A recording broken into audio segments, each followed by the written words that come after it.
Hello there, and welcome to another episode of the Ham Brothers Podcast.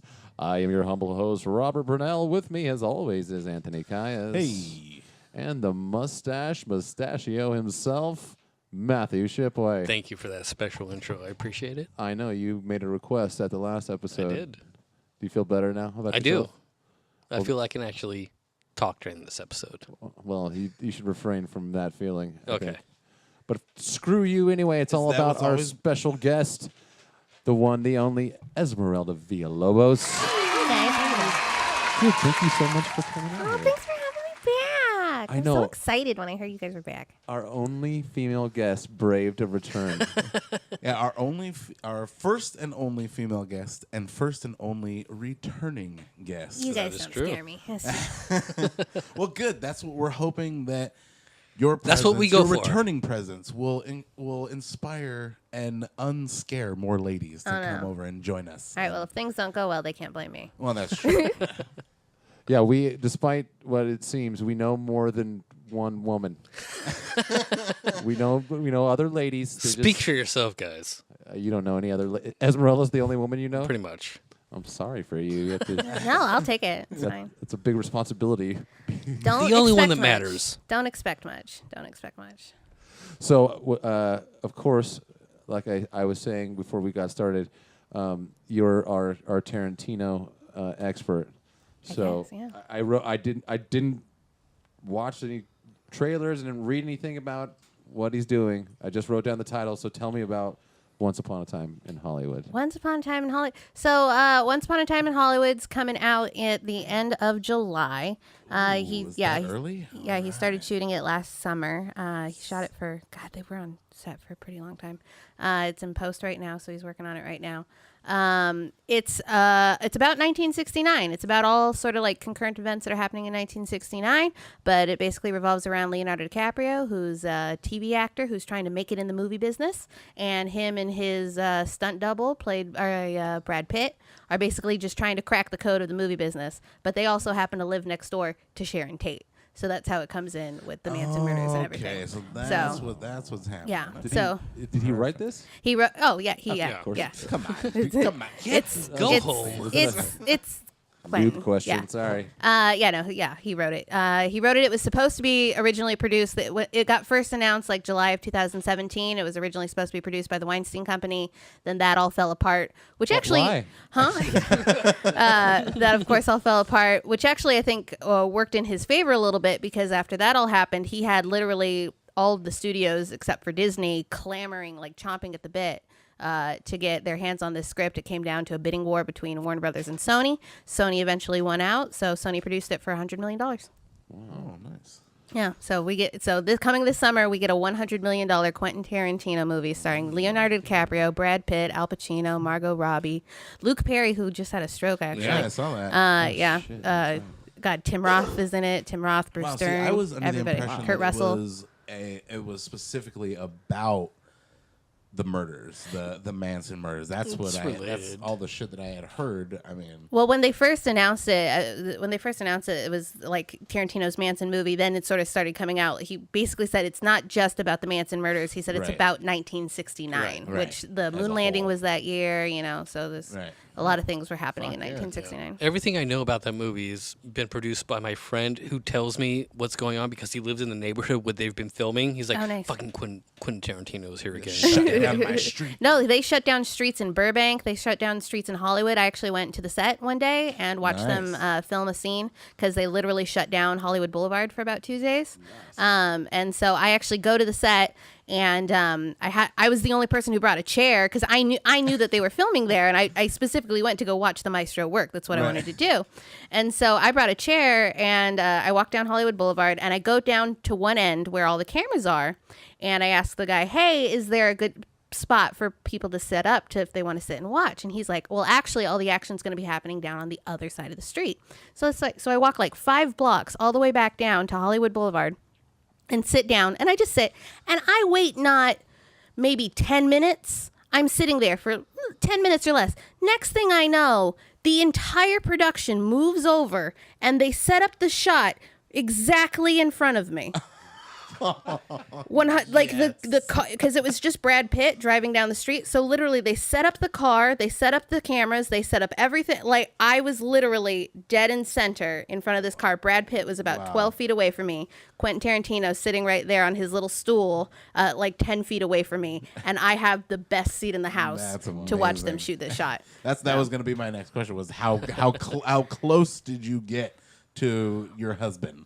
He did get married. He's married now. He got married in November. But no, he was about 10 feet away from me. But here's the thing: is like he spent the whole time. Well, he knew that I was there. I was looking kind of cute. I dressed up for it. He knew. I dressed up for it, and he's a big old nerd and everything, and I was kind of a hot chick, so I dressed up to go to the set and everything. So he sort of sits down and he's sitting on his little stool and I'm sitting off to the side and he just keeps kind of like looking at me, like he just keeps doing that. And then at one point he was up on this rig on this big truck. And they were shooting like the long shot and everything, showing Brad Pitt driving down Hollywood Boulevard, and he's playing music. He's playing music while they're all setting up the scene and everything. But nobody, not one single person in the entire audience or anything is dancing or moving their ass or anything. And Quentin's sitting there and he's just kind of, and so I'm like dancing to so me and him are like the only two people on Hollywood Boulevard dancing to this music right now. Nice. So so I had my little dance with Quentin Tarantino. Quentin with him. But that's not the end of the story. So this is the story. So I'm on one side of the street. He sets up the shot entirely in front of me. Then some PAs come around and they're like, okay, everybody, we're going to move you to the other side of the street because we're going to set up the shot on the other side of the street. So we all get up, move around, go to the other side of the street. And so I'm over on the other side of the street. The shot's not directly in front of me anymore, but Quentin's in a car that's just kind of off to my right. And again, I see him like looking in my direction. And towards the end of the shoot, once the shoot is done, I see him and he starts talking to a producer. And he's like leans over to a producer and he's pointing directly like in my direction and talking to this producer. And so then this producer goes and walks off and comes up and walks straight towards me and goes right to the girl standing directly next to me. Oh, no. And goes, hey, do you want to be in this movie? Shut up. Were you like, I think you're supposed to be talking to me right now? I literally went... I was pissed. So yeah, that's why Quentin and I aren't married right now. But no way. I mean, I don't think that's what I was going to ask you was, were you able to maintain your same like spot as they moved you? No, like, I got pushed into a different spot and everything. But yeah, but I actually I at this point in time, I think if he saw me, he would know me just because I've met him at the New Beverly too. Oh, okay. I shook his hand and everything. Oh, I literally met him 2 days, or actually the day after he closed that big Sony deal and everything. Oh, okay. He happened to go to one of the midnight movies at the New Beverly that I was at. So I met him at a midnight movie. And afterward, and I had dislocated my knee earlier that month too, so I was in like a knee brace and a cane and everything. So after the movie, it's like 2:00 in the morning. It's Beverly Boulevard. I go like he's leaving to go get his car. I'm like hobbling after him. And I'm like, "Excuse me, Quentin," and he like turns around and he couldn't have been nicer. I go up to him, I stick on my hand. I'm like, "Just wanted to say congratulations on closing that big deal. I'm really excited to see the new movie, and I can't wait to see what it's all about." And he turns to me, he goes, "Hey, thanks," and "Hey, thanks for coming out tonight." And he goes and he walks by. And he walks off to his car. That exact same day, the day that I finally met Quentin Tarantino, one day after he closed the financing for his Charles Manson movie, that day, Charles Manson died. Oh, shit. Yep. You killed Charles Manson. Yeah. I think our love killed Charles Manson. Wow. I mean, That was all that we needed was Just to get rid of him. I'm not a stalker, by the way. I'm just an admirer. You just happen to be everywhere he is No. everyone's. I just 4 years ago, I just realized that he was the smartest guy in the room. Over everybody, like on Earth, over tech guys, politicians, everything. I was like, there's something that Quentin Tarantino knows that nobody else knows, because everybody else was going in this technology direction, and Quentin was firmly putting his foot on the ground, going, "No, this is the better way." Right. And look at what has just happened now. Right. Like, so I knew something like this was going to happen. I knew that that's where everything was going. Because if you know anything about film history, if you know anything about history, it coincides with film history. Right. So it's just, there's patterns of how things sort of move in time. And I know that he knows that. Right. So about 4 years ago, I was like, Quentin Tarantino is the smartest guy in the room, and I just started following him after that. I know that like Weinstein produced a lot of those or earlier films of his, right? Mm-hmm. Yeah, all of them. Did he? Almost all of them. Did he say anything? Did Quentin say anything when that whole? Well, there was a whole thing with Uma Thurman, like Yeah. right after that. So the thing that he said about Harvey was just mostly that he should have done something when he had the chance, and he didn't do anything when he had the chance. Just mostly like that. He didn't say he was an accomplice by anyone, but he basically said he was aware he of knew. some of these He stories, had- or especially had like the that Mira idea. Sorvino one. He was basically said he was aware. And As he was a like lot of almost people everybody did. in Hollywood Yeah. as well. Yeah, so he sort of admitted up to it, and then he distanced himself from Harvey and pulled his movies and stuff. So, and then there was the Uma Thurman thing that happened, which he again addressed, and he provided her the footage for.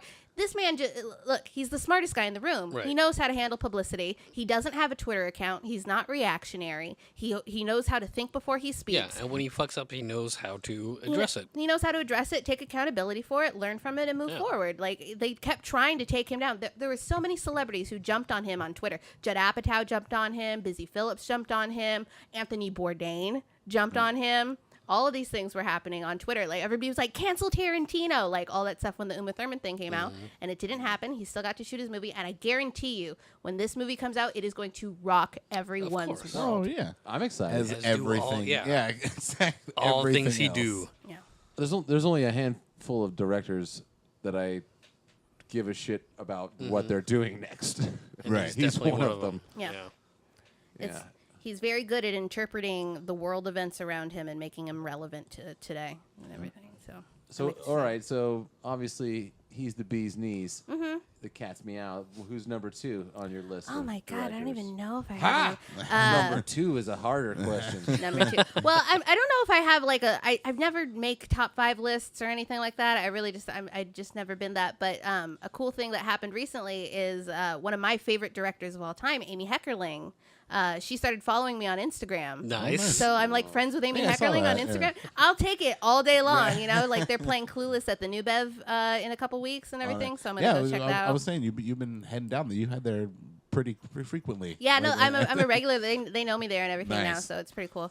Yeah, no, I'm gonna go try and check out Clueless. But yeah, Amy Heckerling just started following me on Instagram. She's one of my favorite. Like Clueless, Fast Times at Ridgemont High, Look Who's Talking, Johnny Dangerously. Oh my. Oh Amy, my God. can we talk about Michael the fact Keaton. a woman wrote and directed Johnny Dangerously? That's You know, such a deep cut like that. I don't think a lot of people freaking. I've mentioned that movie before to other people, and everyone's just like, "What?" Like, it's man, genius. It is you fargan ice holes. Yeah. It's so good. I haven't seen that in so long.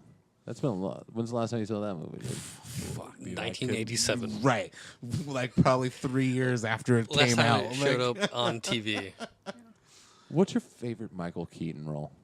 Batman, for sure. For sure. Always will be Batman. I kind of like Multiplicity. Multiplicity is good. Multiplicity is a good movie. Fucking Batman. Beetlejuice though. Oh, yeah. Come on. I mean, all of his That's roles. the Birdman, obvious. all of his Birdman's fucking great, yeah. roles. Out of Sight, even in Out of You know Sight, what? he had a very short role, I'm sorry, but he was fucking really my good at it. favorite Michael Keaton role was his role in The Other Guys. Oh, With boss? as the captain. The lieutenant, yeah. I really No, he's like. the captain. Oh, Captain, okay.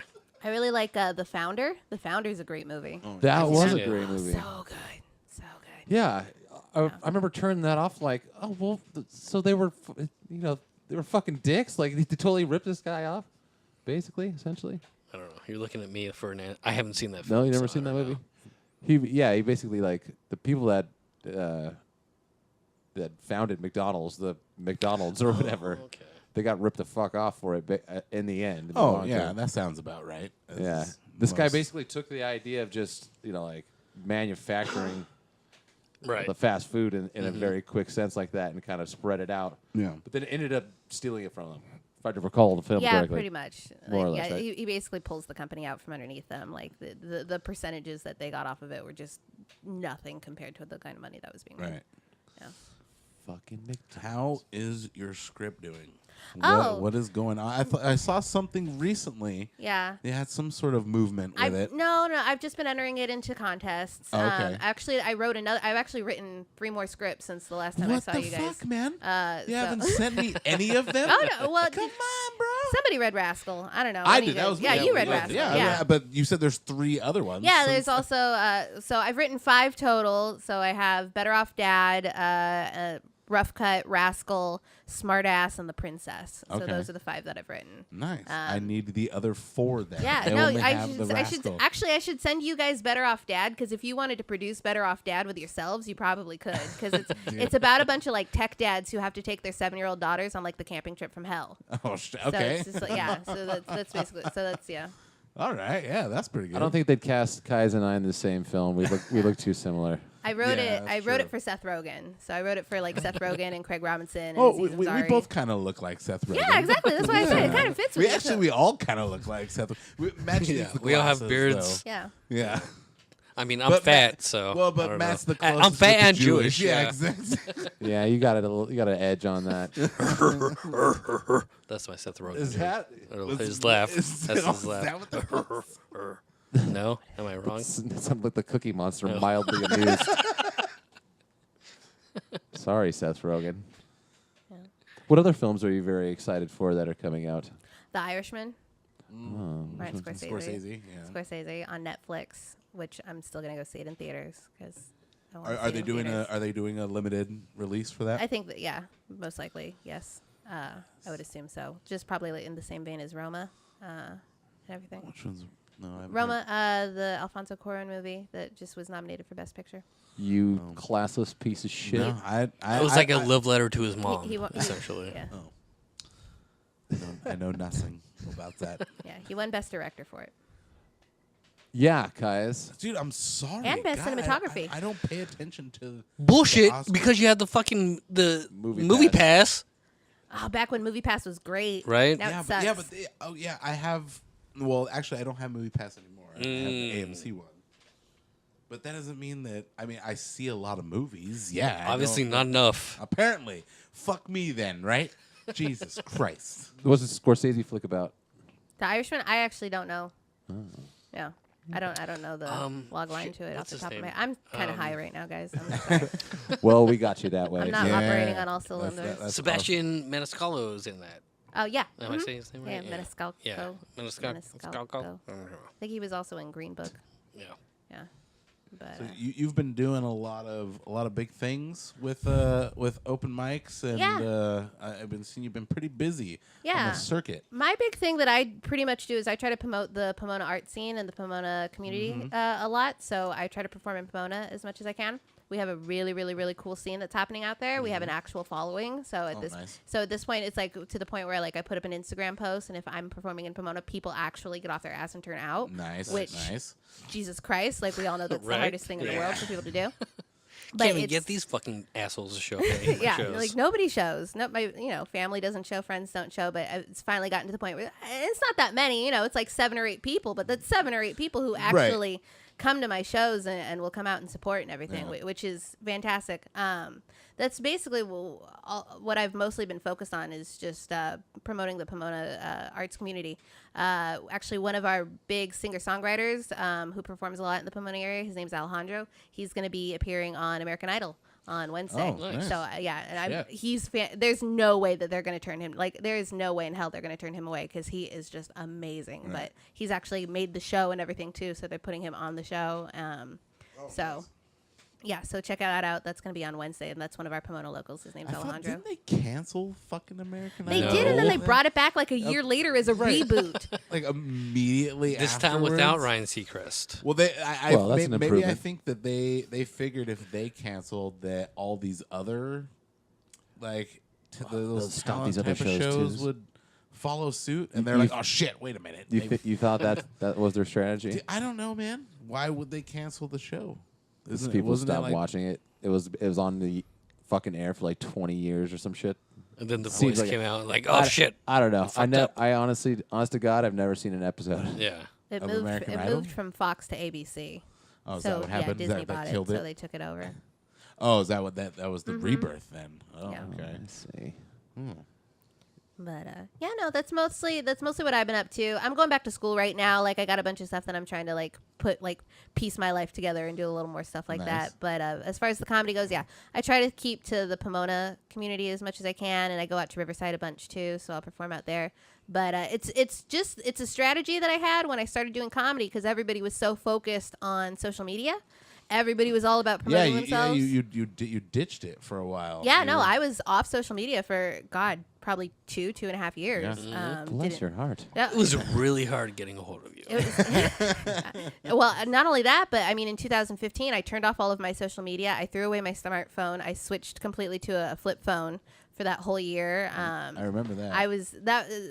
We could do a whole episode for me about what happened in the year 2015, if I'm being truly honest. Well, we got the time. So how did that affect you personally? The year 2015? Yes. I realized that we had reached the end of time.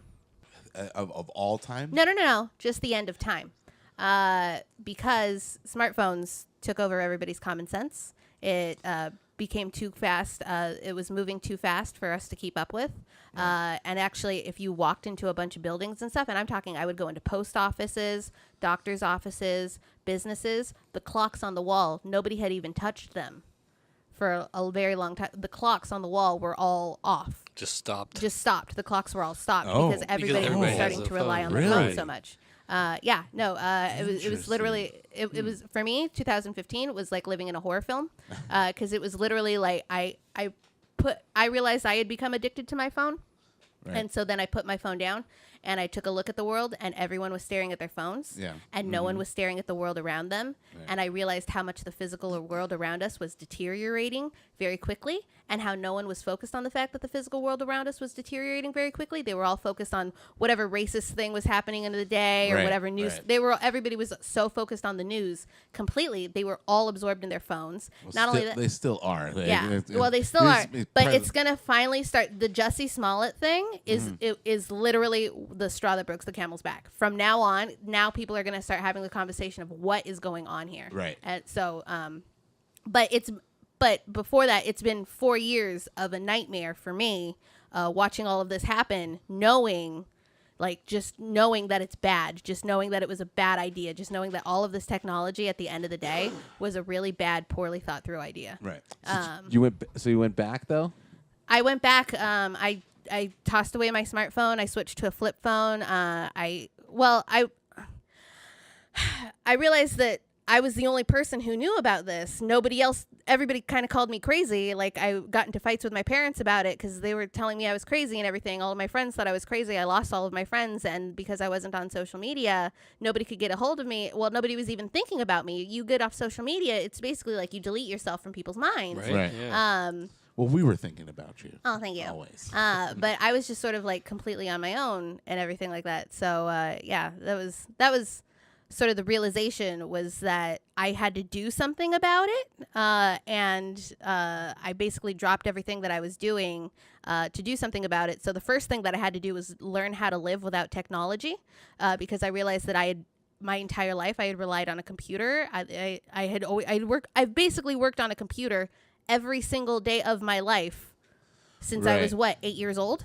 Right. So I don't know how to go a whole day without a computer. So I had to learn how to. So I actually wound up I lived on the streets for 5 days just to see what it would be like to be completely without any kind of technology or anything like that. So I just had to learn how to live without technology because I knew that there was some sort of quote unquote magical properties in the physical world around us that sort of tells you what you should be doing. Absolutely. And the signs are Right. actually all around you. Right. So I started following the signs and everything. And I honestly, it was a full 1.5 years, basically manic episode, after realizing we've reached the end of something as we know it. Right. There's something very wrong here.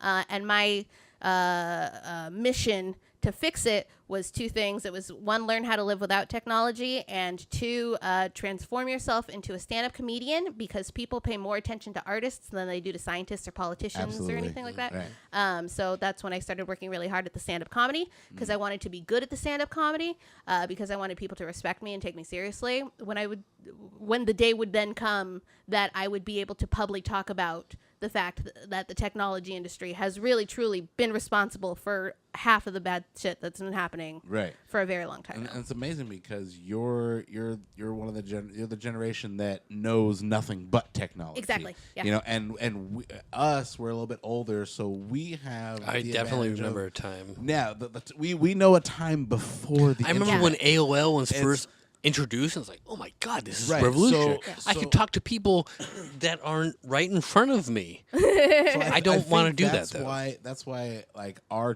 generation tends to be a bit more bitter because we understand, we know that you need that both are necessary now, especially even more so in our given time, given that technology is everything. You know, so now we have to live with both because it's necessary. Yeah. I don't You know know, if it's and- necessary. It's definitely Well- more well, this- convenient. You know, That's, yeah, it's just Well, more that's what she's talking convenient about. at the end of the day. In the given climate, it's a necessity for someone to function. She's saying that she dropped off the grid and Yeah. was having manic episodes Right. because she didn't know how to not be without that bright screen in your face. I- We know how it's like, what it's like, because we've done that. We spent the childhood, you know, being Yeah. outside and Without it. playing without it. You know what I mean? Yeah, we discovered it in our late teens or whatever, early teens. there's still plenty of people our age that are fully addicted to social media. oh no, for absolutely, absolutely. It's an interesting question because it's like, is the world just such full of new pieces of shit, or was it always just that, and we connected ourselves to all the pieces? It's definitely yeah. always been it's that. right? Absolutely. It's And then More all- assholes have more of a voice now. Yeah, and you would never give a fuck. You would never give a fuck about what some guy that works in a fucking factory in Kentucky thinks about your newest bit or the fucking newest song I wrote. But for some reason, because of this, he gets direct access to you. Yeah, but You know it's what I also mean? it's a give and take. You find out more, but it's also like you find out more that people are being more of assholes than regular. We didn't evolve to take on that many voices. We didn't. Yeah. We we're- Absolutely. We're only programmed to remember so many people for a fucking reason. It's like we can't. Once you start getting down this path of really giving a shit what people It's think, like and now we how have they to remember all perceive the you, assholes. then you have a digital identity Yeah. that becomes part of your identity. And when it's stripped away, a piece is missing. This whole piece she's talking about, that it's how people are viewing you is now gone. Right. A big like you don't fucking exist. Well, it's definitely people's perception have a lot more to do with the internet than ever before. Well, yeah, I touched a little bit on this the last time with Kyle, is that there's Instagram depression. And it's an actual thing that people are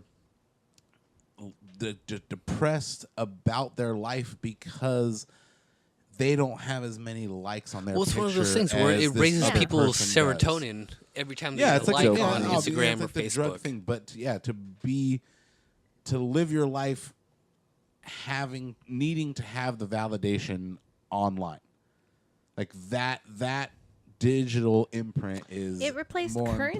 important. Right. It replaced currency. I wish it did. well, we do It- have No, a, it- you but know, it did- virtually, it- but look, it's But probably not because I'd be super poor. it's virtually impossible to start to actually have a successful YouTube channel Right. or podcast or like Instagram Yeah. account. It's virtually impossible. Oh, thanks to- for sorry, the guys. for the vote of confidence. Sorry. No. I believe in you guys. We're 100%. trying, all right. No, but the reason being is that because There's- everyone right. is Yeah, doing everybody's the doing it. same Exactly. thing. Oh, But yeah. that's the same thing with music as well. Everybody has a fucking band. Well, everybody has a band, but it used to be that there was a path that you could get Right. on. Yeah. This yeah. is just a new thing that It- we're it- trying to figure out. Well, but everybody's self-producing everything, Mm-hmm. and then there's just no money being put into marketing and promotions, and there's just so many other aspects of creating content that are being ignored because the first step that everyone's thinking of is distribution with like YouTube and everything. So everybody thinks of distribution first because they think I'm going to make something and I'm going to put it on YouTube, Right. which means you're thinking of distribution first. Yeah. When in actual true reality and entertainment, distribution is the last step. Exactly. Everyone the wants. last step. Everybody wants to get famous without figuring out why they're famous. Well, yeah. I mean, I once lived with this guy who was like, I think I'm just going to go to Burning Man and try to get famous. Like, he thought that by going to Burning Man, I mean, I like to go to Burning something Man. would Yeah. happen to him. Did he have Is that all anything you to did? contribute Did it work? to Burning Can Man? I- Right, he like designed gonna motorcycles set myself and on stuff, fire. but Oh, okay. but All right. it's So he just- did have. He had a niche. yeah, plan, but his whole thing was like, but I don't. He was just going to go to Burning Man and try to get famous. Like that was, but because it's when you get famous now, then opportunities come to you and everything. Right. Like I wonder how many job offers Jussie Smollett got before it all imploded on him. You Right. know, because he probably got people from left and right like reaching out to him, wanting him to do stuff. Right. You know, either that or they were giving him space to heal. Yeah. One of the two. You know, I think like having been a musician for 20 years now, and like you have an idea of what success might look like to you, and what you think that success would be defined. What would you accept for what you've sacrificed over all this time, giving something to, you know? What if you never made it? What if you never did anything but do this? You will make the best work when you relinquish all of that idea entirely. Yeah. When you start to say like, Well, that's the whole no, idea I of just ego. want, I would like to have something that is a piece of me that I can set right here on the fucking table, and after I'm gone, you can pick that back up, and that's me. Right. You know, it's more than just a fucking name on a stone or some fucking bullshit. It's my ideas, my song, my piece of me. And when you start thinking in that regard to make product that you love because you think it's fucking great, that's when people catch on to it and gravitate towards it. Right, because it's relatable. You Yeah, can- and you people can can feel- sense artificialness. Oh, absolutely. Very much so. Nothing.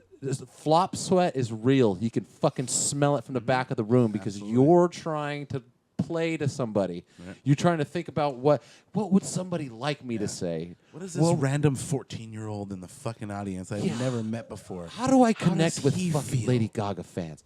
No, wrong, wrong fucking path, wrong fucking answer. I don't know.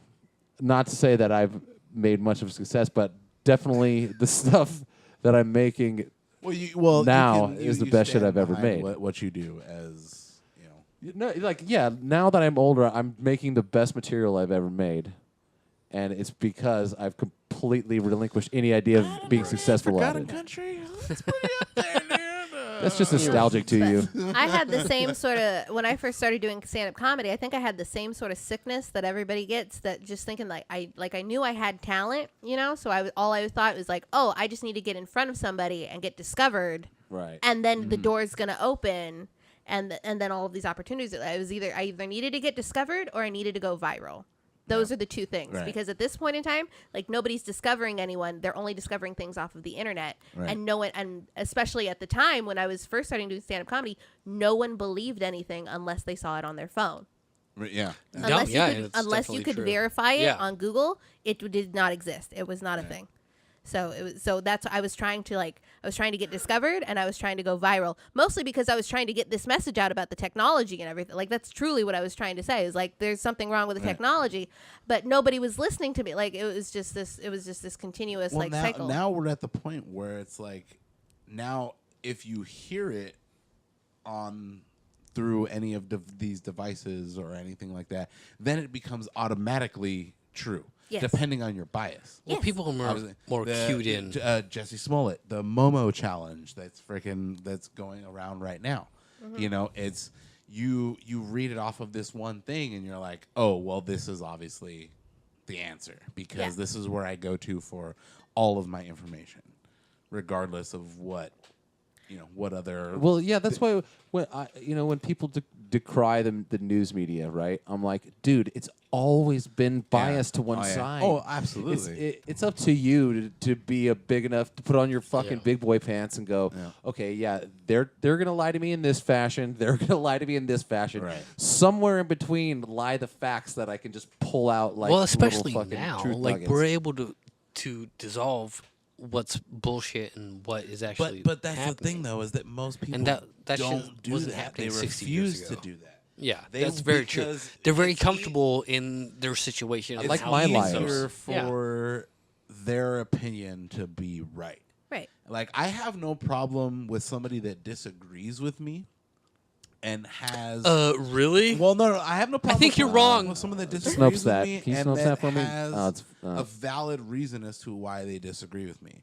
But if you disagree with me simply because you think your way is right, then we have a problem. Yeah. You know, like, I don't have, like, if we can have a conversation, where we have different views, but we understand that there's reasons behind both things. Well, I Whether we think- believe in those reasons, that's fine. I think that's the problem, though. Like, most people are willing to have conversations, but they're not actually willing to listen. Right. Yeah. That's the biggest So problem hard that to we're listen. having right now. So hard. But like it's just so hard to listen. Because I think a lot of our attention spans have just been like Yeah. completely our attention spans. Oh, yeah. Stripped away. Attention span, so 1999. You know? It's like I definitely didn't have ADD when I was a kid, but I'm pretty Yeah, sure I I totally might have have it it now. I It wonder if there are consumes my people life that now. don't know what an attention span is. Like, don't grasp the concept of what that well, means. you know, I'm afraid, Esmeralda, that I think this Pandora is out of the box with this technology. Oh no, people are. I read an I article don't- today that said the quote that was on the article was something along the lines of social media and the media can't keep move faster than the speed of thought. So Right. social media moves faster than the speed of thought. So so people are starting to talk about it. Have you heard about Alpha Zero? No. What's Those that? are both Amazon. numbers? No, it is Amazon's newest AI. Oh, no. Okay, it's called Alpha Zero. Do Check they this predict shit. what I want before I want it? Well, Because no. that sounds like a genie. Okay, so like No, all- the genie can all- only give you what you ask. Oh, that's right. Okay, this is how They can't predict I'm anything. paraphrasing this, so obviously I'm not a scientist or whatever, but so like Deep Blue, the computer they taught to play chess, and right, okay, even like Siri and Alexa are based off a system like that, where it's like it's taking the waveform from your voice, it's guessing what you're probably saying by that waveform, Right. and then it's doing like calculations the way like a calculator would. A plus B, whatever. This is probably what you want. It's doing probable calculations based off what we've programmed it. Right. Okay? So that's one thing. So when the computer beats the fucking guy at chess, it's not because it's rationalizing anything, right? So it's not a real It's the probability call- that this person's going to do they call it this practical versus this. intelligence, right? That's not what this is. This new AI, they just showed it the rules of chess. And it played Okay. it itself a million games over and over again. It played itself and learned to be better at the game. Same That's thing. terrifying. That's what AI It- is. No, yeah, but this type is new. This isn't. Yeah. This has No, no because parameter. This is what we always feared. Well, no, yeah, exactly. Because what it's been before is whatever we can Yeah. program it to Yeah, and the system. accomplish. This thing, and it's It's like saying we want our AI to have a learning disability. I wanna know. Basically, it mastered chess in Chess. 2 hours, and another game, a Chinese game called Go, which is even more intricate and difficult. oh, you don't know Go? And it's Heathen. so yeah, they but mastered it in like 2 hours. Right. And what they were remarking about it was that like typically when they program a computer to win a game like that, it wins in crude ways. It finds little loopholes, little Right. niches, little Yeah. like fractional amounts to win the game. Because they're able to see that. This Alpha Zero, they're saying it's like elegant. That's how they describe Like it. humble in its No, in it's- its it's- winning. it's So it's creative. not a huge asshole when It's it wins a chess game? It's creative in a sense that a person would be, right. is what they're saying. Or maybe it'll just let you lose. It'll just let you linger and be like, oh, yeah, keep playing. I'm going to win. But Right, just exactly. keep Which doing is even more No, terrifying. That's what we don't The want. fucking fear is that it's going to make more of itself. right. Well, then stop it. I want to know two things. One, how much money did somebody get All of it. to figure that out? They won't stop. They won't stop. How much till- money did they get for that? 2, is it really necessary? Because No, in it's the not media- necessary, because- but they can do we it. want That's it. because that's this is the terrifying problem. This thing. is the problem with technology is that it completely benefits the consumer and in no way, shape, or form benefits humanity. Right. It's all solving the problems of consumers and not solving the problems of humanity. And all that solving is the consumers of people who love science shit. Well- It's just satisfying the egos of people who love science shit because science is valued so much more than art. And at the same time that all of this has been going on in the last 6 years, homelessness has risen 75%.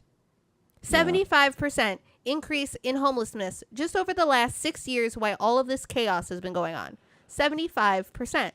You know, And there's so I think it's a little more necessary to have beds and food for people than to have robots who can fucking play absolutely. chess. yeah, my badass AI. But who's that gonna could be- play chess when everybody's dead? Well, there's a line of thought that just says that this is our next evolutionary step, and we'll all be downloading consciousness. Those and people Internet. clearly Yeah. don't. Those people clearly just don't open their eyes when they walk down the street. And they've also have never seen Terminator. Yeah, I Right. mean, fucking Christ. Come on. This Dude, this they're is- making fucking Terminators. Yeah, I know. basically, essentially Yeah, already. Dude, what you described is Skynet. Yeah, You described Skynet. it's because they Okay, don't believe in like- God. and then they're gonna give us the The scientists? They're gonna Yeah, give the it's new because the codes. scientists don't believe in God. And I think Stephen Hawking proved that God exists with his death. Oh, How's How that? so? elaborate, please. So Stephen Hawking died a year ago, but he died on Pi Day. And to believe in God means to believe in meaning. And Stephen Hawking died on the one day of the entire year that has any That he kind of loved mathematic pie. or scientific significance to it. Not only that, it's also Albert Einstein's birthday. So Stephen Hawking died on Albert Einstein's birthday, which I think gives a little bit of meaning in the world. And I think to believe in God means to believe in meaning. So for me, I think that, and Stephen Hawking basically dedicated his entire life trying to, with the question, Existence does of God the exist? universe, Does God yeah. exist? And I honestly think that in his death, it proved that God exists. I share a birthday with Kurt Cobain. I think that's why I like Teen Spirit and guns. And you any sure? fucking scientist out there who wants to challenge that logic can just go walk around Skid Row and suck my dick. I think to be, well, I mean, not necessarily, but like, I think one of the things of being an efficient scientist is believing in the idea The that there unbelievable. is. That, Well, yeah, I'd say there believing is- in scientific methods means that there are no. You're always questioning. Yeah, you can't believe Right. believe in one thing. Yeah. So to say, to be a true scientist, it would be more be an agnostic than an atheist because it's something you don't know, you can't know. So you wouldn't be definitively saying one way or another if you were sticking to it like a scientific method, Right. basically. Maybe that's just semantical. yeah. Fucking.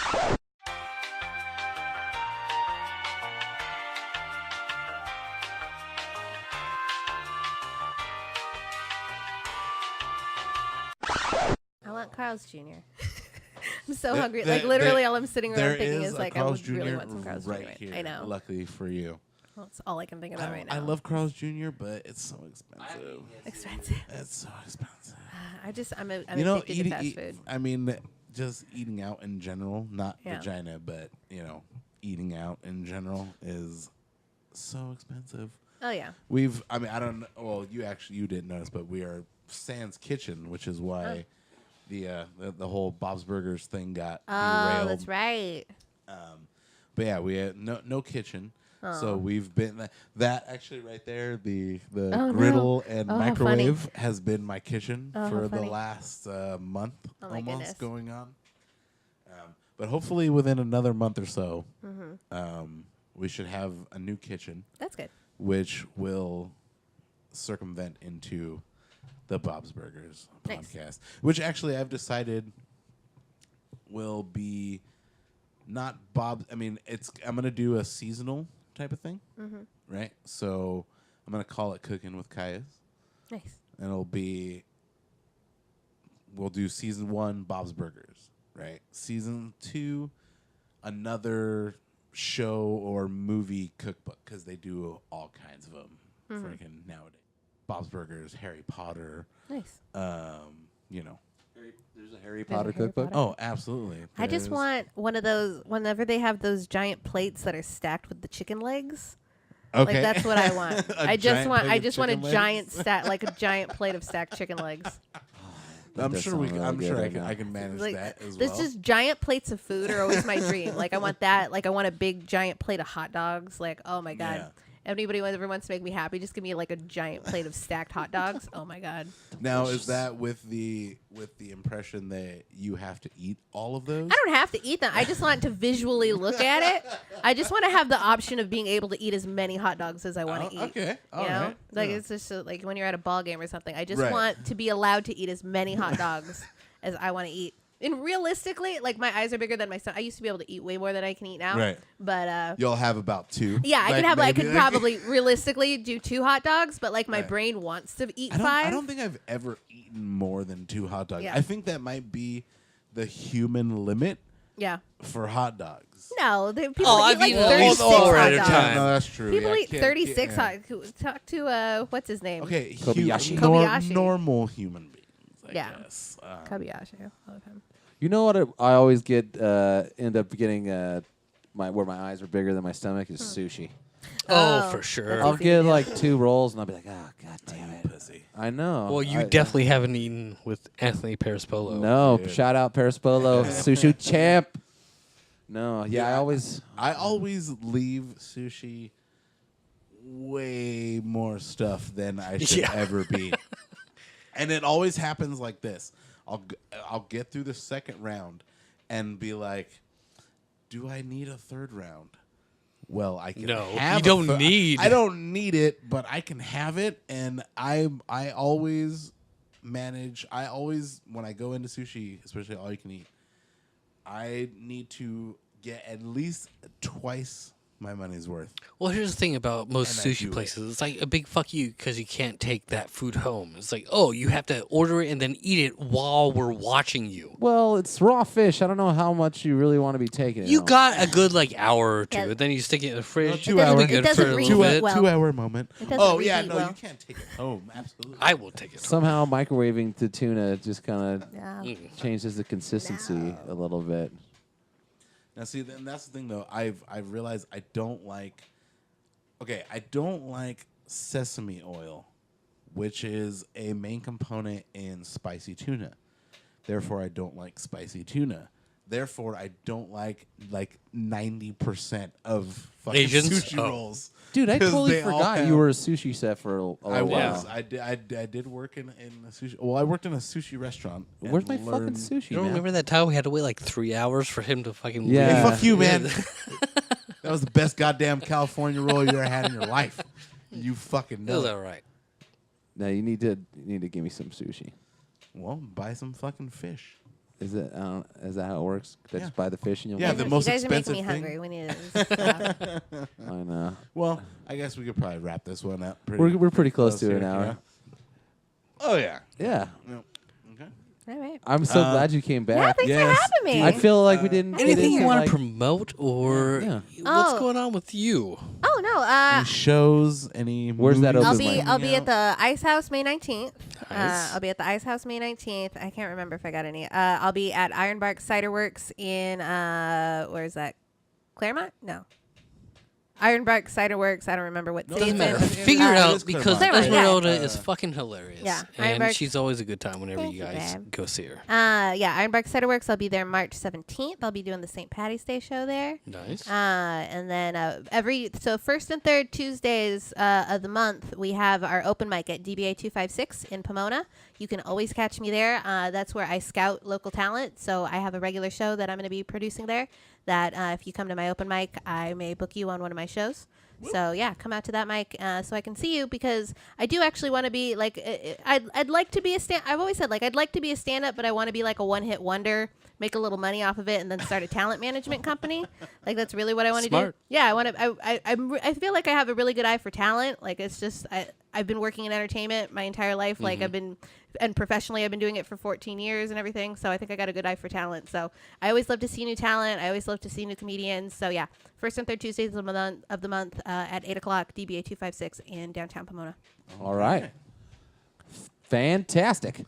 Well, we'll be Thank back. you again for Thanks, coming guys. out. So We much. appreciate it. We'll I'm be gonna go back. eat now. Yes, we're all gonna go eat now. All right, we'll see you guys next episode. Have a great week.